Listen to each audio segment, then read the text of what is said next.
লিজাকে যারা ভালোবাসে সেসব দর্শক শ্রোতার ঘুমানোর তো প্রশ্নই আসে না। দেখো এই গান গাইতে না গাইতে আরেকজন ফোন করে বসছে, চলো কল নিয়ে নিচ্ছি। হ্যালো, আসসালামু আলাইকুম। আসসালামু আলাইকুম, মোহন আপু কেমন আছেন? ভালো আছি, ওয়ালাইকুম সালাম। কোথা থেকে ফোন করেছেন? আপু আমি রুবেল আহমেদ আলী, আমার বাসা হচ্ছে হবিগঞ্জে। লিজা আপুর সাথে আমি একটু কথা বলতে চাই, একটা গানের রিকোয়েস্ট আছে। হ্যালো, আসসালামু আলাইকুম, কেমন আছেন? ওয়ালাইকুম আসসালাম আপু, কেমন আছেন আপনি? আমি ভালো আছি। আমি এশিয়ান টিভির মাধ্যমে একটা কথা বলতে চাই। লিজা আপু মানেই হচ্ছে আগুন, আর কড়া কড়া গান উনি সবসময় করে থাকে। যেমন সে রূপবতী তেমন গুণবতী, আর গানের কণ্ঠ মাশাআল্লাহ অসাধারণ।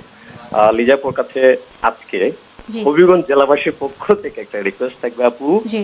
জীবন মানেই তো যন্ত্রণা, বেঁচে থাকিতে বোধহয় শেষ হবে না। প্লিজ আপু এই গানটা গাইবেন, আমরা ফুল টিম বসে টিভির সামনে আছি আপনার গানটা শোনার জন্য। ফুল আমি তো টিম? হ্যাঁ, আমি তো কোন টিম? ভেবেছিলাম আর্জেন্টিনা না ব্রাজিল? ব্রাজিল হওয়া উচিত। আমি না আপু, আমি ব্রাজিল করি না, আমি আর্জেন্টিনা। মোহন আপু মেবি ব্রাজিল করে। সর্বনাশ, সব ফলো করে দেখছি। Okay. না তবে এত সুন্দর করে লিজার আগে প্রশংসা করে যে খুব চালাক দর্শক, কিন্তু দেখো হ্যাঁ, মানে গান মানে গাইতেই হবে। হ্যাঁ, এত প্রশংসা করার পরে লিজা না গেয়ে পারে না। না, আমি তো ভেবেছিলাম যে উনি থ্যাংক ইউ সো মাচ। ভালোবাসায় ভরপুর কোনো গানের কথা বলবে।